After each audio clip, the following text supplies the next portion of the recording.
മെഹറുബ മെഹറുബ കള്ളിപ്പെണ്ണേ മെഹറുബ ചണ്ടട പൂച്ചെണ്ടിനൊരു മുത്തേ മെഹറുബ നടേ. പാട്ടിന് പാട്ട്, ഡാൻസിന് ഡാൻസ്, പടം വരയ്ക്കാനാണെങ്കിൽ അതിനും റെഡി. മാത്രമല്ല ഒറ്റയ്ക്കൊപ്പനയും കളിക്കും. ഇതാണ് ദുബായിലെ വൈറലായ മലയാളി മൊഞ്ചത്തി ഇസ. ഇസ മൊത്തം പേരെങ്ങനാ? ഇസ ആരിഫ്. എത്രല്ല പഠിക്കുന്ന ഇസ? KG2. ഏത് സ്കൂളില്? ഗുഡ്ലം പാർക്ക്. ഈ ഡാൻസ് ഒക്കെ ആരാ പഠിപ്പിച്ചേ?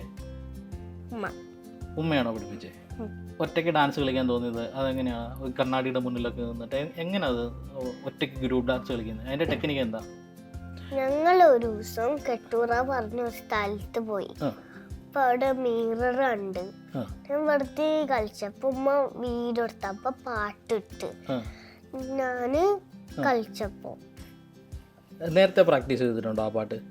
പ്രാക്ടീസ് ഒന്നുമില്ല, ഞാൻ ആദ്യമായിട്ടാണ് വെറുതെ കളിച്ചത്. ദുബായിൽ ദന്തിസ്റ്റായി ജോലി ചെയ്യുന്ന ഉമ്മ ജാസ്മിനാണ് ഇസയുടെ ഡാൻസ് പകർത്തി യൂട്യൂബിലിട്ടത്. വൈറലാവാൻ കാരണമുള്ള വീഡിയോ മോൾ തന്നെ കളിച്ചതാണ്. പക്ഷെ ആക്ച്വലി നമ്മളൊരു 1 year ആയിട്ട് യൂട്യൂബ് ചാനലുണ്ട്. ഞാൻ ജസ്റ്റ് മോളുടെ ഡാൻസ് പാട്ട് അതൊക്കെ വെച്ചിട്ട് സ്റ്റാർട്ട് ചെയ്തതാണ്. ഒരു മെമ്മറി കളക്ഷൻ പോലെ, വലുതായാലും അവൾക്ക് കാണാലോ എന്ന് വെച്ചിട്ട് തുടങ്ങിയതാണ്. ആദ്യമൊക്കെ നമ്മൾ തന്നെ പഠിപ്പിച്ചു കൊടുക്കായിരുന്നു. ഈ ഷോർട്സ്, റീൽസ്, വീഡിയോസ് ഒക്കെ കണ്ട് പറഞ്ഞു കൊടുത്ത് അതുപോലെ ചെയ്യുന്നു. പിന്നെ അവൾക്ക് തന്നെ ഇൻട്രസ്റ്റഡ് ആയി. വീഡിയോസ് കണ്ട് അവൾ തന്നെ എങ്ങോട്ട് പറയും നമുക്ക് ഈ റീൽ ചെയ്യും ഉമ്മ, അങ്ങനെ പറയാൻ തുടങ്ങി. ബാക്കി പിന്നെ അവൾ തന്നെ ഇപ്പോൾ എനിക്ക് മടിയാണെങ്കിൽ ഇങ്ങോട്ട് വന്ന് പറയും നമുക്ക് ഈ റീൽ ചെയ്യാമെന്ന് പറഞ്ഞ് അങ്ങനെ. പ്രത്യേക പ്രാക്ടീസ് ഒന്നുമില്ലെങ്കിലും ഇസ ഏത് പാട്ടിനും ചുവട് വെക്കുമെന്ന് ഉമ്മ പറയുന്നു.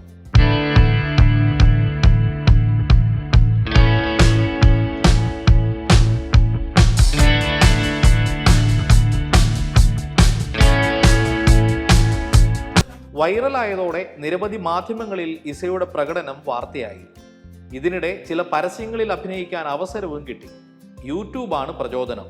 എല്ലാം കണ്ടും കേട്ടും സ്വയം സ്വായത്തമാക്കും. ലിസയോ? ഇത് എവിടെ നിന്ന് കിട്ടിയ കഥാപാത്രമാ?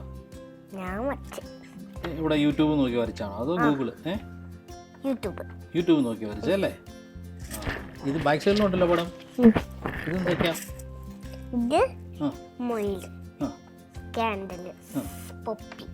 കൊള്ളാലോ.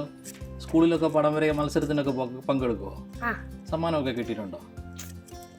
കിട്ടിയിട്ടില്ല? ഇങ്ങനൊക്കെ വരച്ച സമ്മാനം കിട്ടേണ്ടിയല്ലോ. അപ്പോൾ ഇനി മത്സരിച്ചാൽ മതി. അപ്പോൾ ഇനി സമ്മാനമൊക്കെ കിട്ടും. വലുതാകുമ്പം ആരാകാൻ ആഗ്രഹം? പടം വരയ്ക്കുന്നുണ്ടാണോ? ആണോ? വലിയ പടങ്ങൾ വരയ്ക്കാൻ ആഗ്രഹം ആണോ? കളിപ്പാട്ടങ്ങൾക്കൊപ്പം കലയെയും ഒപ്പം കൂട്ടിയ കൊച്ചുമിടുക്കി ഇപ്പോൾ കൂട്ടുകാർക്കിടയിലും താരമാണ്. യൂട്യൂബിലൊക്കെ വലിയ ആളായില്ലേ, താരമായില്ലേ? ഇല്ലേ? അപ്പൊ എന്ത് തോന്നി?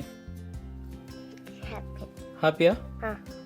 മകൾ എപ്പോഴും ആക്റ്റീവായിരിക്കും. പഠനത്തിലും മിടുക്കിയാണെന്ന് പൊന്നാനി സ്വദേശിയായ പിതാവ് ആരിഫ് പറയുന്നു. മോള് ഫ്രീ ടൈം കിട്ടിയാൽ എന്തെങ്കിലും ഡ്രോ ചെയ്യും, അല്ലെങ്കിൽ കളറിങ് ചെയ്യും, അതല്ലെങ്കിൽ യൂട്യൂബിൽ പാട്ട് ഡാൻസ് കളിക്കും. ഏതെങ്കിലും ഒരു ആക്ടിവിറ്റി എന്തായാലും ഇങ്ങനെ ചെയ്യും.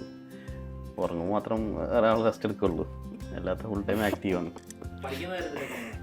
പഠിക്കാൻ ഉഷാറാണ്. അപ്പോൾ സ്കൂളിൽ തന്നെ ആക്ടിവിറ്റി കൊടുത്താൽ അപ്പോൾ ഫിനിഷാക്കി അപ്പോൾ തന്നെ ടീച്ചർക്ക് അടുത്ത വർക്കും ചോദിക്കുന്നു പറഞ്ഞു. പാട്ടായിക്കോട്ടെ ഡാൻസ് ആയിക്കോട്ടെ മടിയില്ലാതെ എന്തിനും തയ്യാറാണ് ഇസ.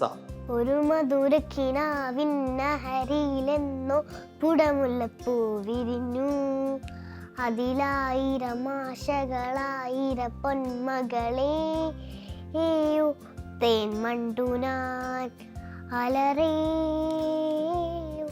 തേൻ മണ്ടുനാൻ. 1 വർഷത്തോളമായി ഇസയുടെ പാട്ടും ഡാൻസും വർത്തമാനവും ഒക്കെ ഇസൂസ് വേൾഡ് എന്ന യൂട്യൂബ് ചാനലിൽ അപ്ലോഡ് ചെയ്യുന്നുണ്ട്. ഇസുവിന്റെ യൂട്യൂബ് ചാനലിന്റെ പേരെന്താ? ഇസൂസ് വേൾഡ്. ഒരുപാട് ആളുകൾ കാണാറുണ്ടോ? അതിൻ്റെ അകത്ത് എന്തൊക്കെയാ അപ്ലോഡ് ചെയ്യുന്നത്? സാധാരണ ഡാൻസും പാട്ടും ഒക്കെയാണോ? പാട്ട് പാടുന്നത്, ലോങ് വീഡിയോസ്. ആരാ ക്യാമറ ചെയ്തത് അന്നേരം? ഉമ്മയാ ക്യാമറ ചെയ്യുന്നേ മൊബൈലിൽ? അപ്പോൾ എല്ലാവരും ഈ കണ്ടുകൊണ്ടിരിക്കുന്ന ആളുകളൊക്കെ ഇസുവിന് ഒരുപാട് ആശംസ അറിയിക്കും. ഇവരോടൊക്കെ എന്താ പറയാനുള്ള ഈ വീഡിയോ കണ്ടവരോടൊക്കെ? ലൈക്ക് ചെയ്യണം, ഷെയർ ചെയ്യണം, സപ്പോർട്ട് ചെയ്യണം, അങ്ങനെ പറയാനുള്ളത് അല്ലേ? അപ്പോൾ കൂടുതൽ ഡാൻസും പാട്ടും ഒക്കെ ആയിട്ട് വീണ്ടും ഇനി യൂട്യൂബിൽ വരണേ. Okay, thank you. വെൽക്കം.